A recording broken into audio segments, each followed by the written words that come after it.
I'm back. I took a little of a hiatus, but I'm back. No worries. I thought I would get back into it with some banana bars. So we are going back into the Lead Centennial Cookbook. And I found one banana bar recipe. And it's by no other than Emily Stoll. So we're gonna try it out, see how it goes. It calls for 1 cup of sugar, half a cup of shortening, 2 eggs, 1 ripe banana, 1/3 cup of milk, 1 teaspoon of lemon juice, 1.5 cups of flour, half a teaspoon of soda, half a teaspoon of salt, and then half a cup of chopped nuts. And then she has frosting on here too for it, but I'm gonna use cream cheese frosting because I love cream cheese frosting. Oh my god, look at my eye. I'm gonna do my own cream cheese frosting, which is a block of cream cheese, so like 8 ounces, 1 stick of butter, 4 cups of powdered sugar. Usually I do like 4.5, but like, and then 1 tablespoon of vanilla. So these are gonna bake at 350 degrees, and she said to bake them till they're done, so no time on there. So I'll have to just watch them, but I did set the oven for 350. And then I'm first going to start off by mashing the banana. It calls for 1 banana, but I like a lot of banana flavor, so I'm going to put 2 in there. I hope this doesn't screw it up.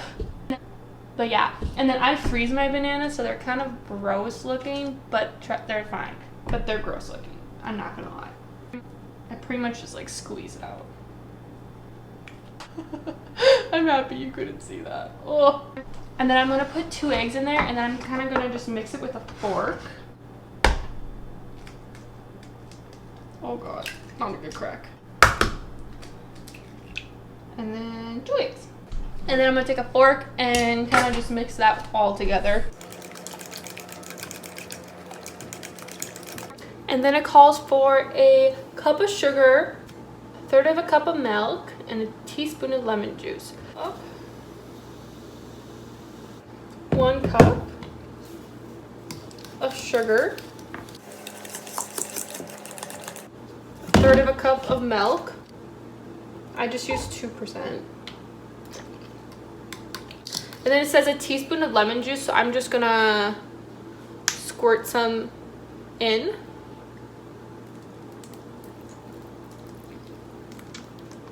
I think that's that. And then it wants 1/2 cup of shortening. And it wants 1/2 cup, so I just take a spoon and I put it in here, just kind of pack it in until I think it's 1/2 cup, and you know, that's close enough. And then you scoop it out.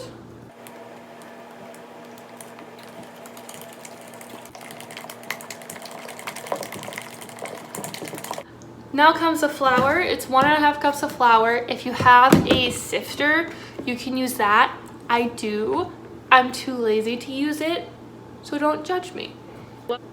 1/4, 1/2 cup. And then it wants 1/2 teaspoon of soda. Half. And then it wants 1/2 teaspoon of salt, so I'm just gonna guesstimate. 1/2 teaspoon of salt. That looks about right. It also called for 1/2 cup of nuts, but I don't like nuts.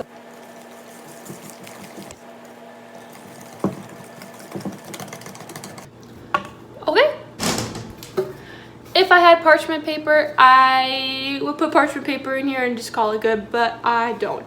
So we're gonna butter it and then put some flour in it and call it good. So I just put some butter on a paper towel, and then I use that to put it all over the pan. And then I'll take some flour and put some flour in there. So you put some flour in it, and then you kind of bang on it until it's coated nice and evenly.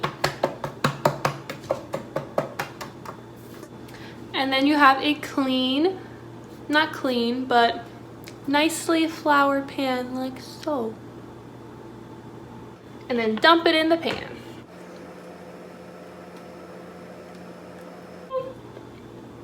Ooh! So since the recipe said to bake until done, I'm kind of just going to keep an eye on it, and I'll let you guys know what the time is. Banana can make mixtures very wet, so usually it takes a little bit longer than what you would expect. So I'll probably put it in there for like 20 minutes and then check on it. I'll check it in the middle with a toothpick and then just go from there. I'll keep an eye on it too. Probably I'll check around 15 to make sure I'm not burning it. Okay, so it was in the oven for about between 25 and 30 minutes. So I might have overcooked it a little because when I checked it at 20 minutes it was not done, and then I gave it like 8 more minutes, and then it was like done. So I don't know, maybe 20-25 minutes. I have it in the fridge cooling because I am impatient. This is how it turned out. So now we're going to start on the frosting. 1 block of cream cheese frosting, so 8 ounces, and then 1 stick of butter, and then I'm going to mix those up using a thing. You want the cream cheese and butter to come to room temperature because then you won't get any lumps, and it's a lot easier to mix.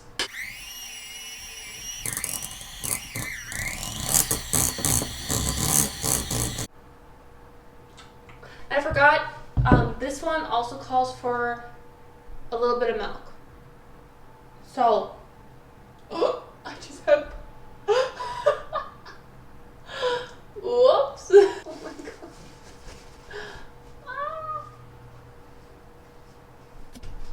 And then it calls for 4 cups of powdered sugar. So I'm going to start by doing a cup each. So I'll put a cup in, I'll blend it, put another cup in, blend it, whatever.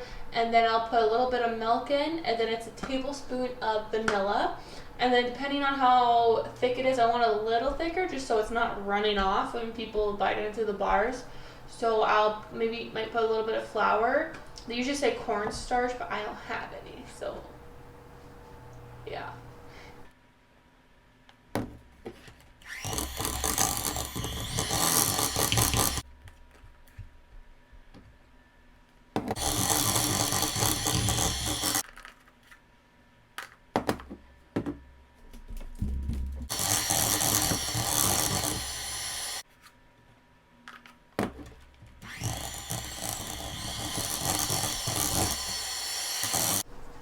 So I'm just going to put a little bit of milk in.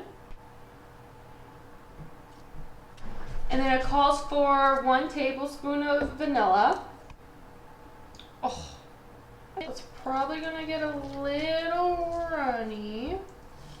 So I might need some more powdered sugar. So I'm adding 1 more thing of almost 1 more cup of powdered sugar, just because it's pretty runny after I added that vanilla and a little bit of milk. So and it tastes pretty cream cheesy, so I just want I want it a little bit sweeter and thicker. I just want to make sure it's not too sweet.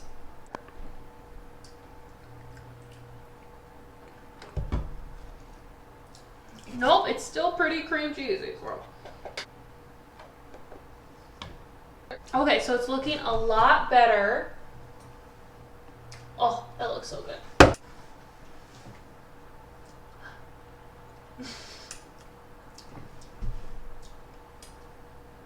Oh, that's good.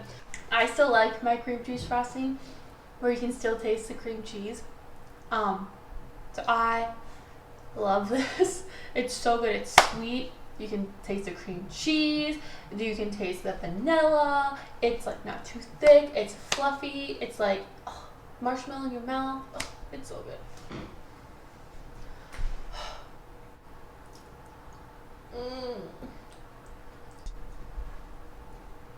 Now we frost.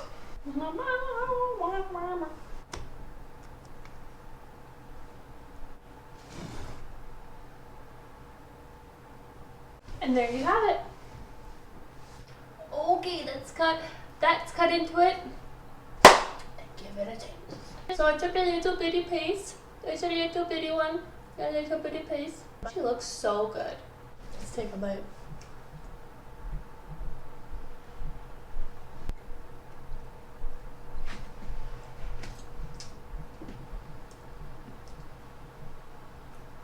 That's pretty freaking good. My mouth is tingly, but like in a good way.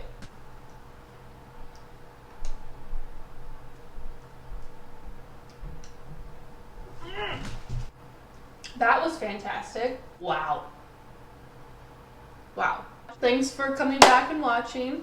I hope you guys are trying the recipes and let me know how they turn out. If they turn out great, if they turn out not so great, still want to see it.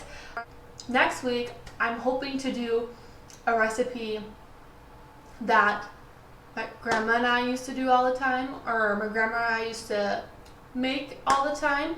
They're called pizzellas. Growing up, me and her did those all the time, so pretty cool. I'm excited to make them again and have some people try them that have never had them before. Thanks for coming back. Subscribe. Don't subscribe. Comment. Like. Okay, bye.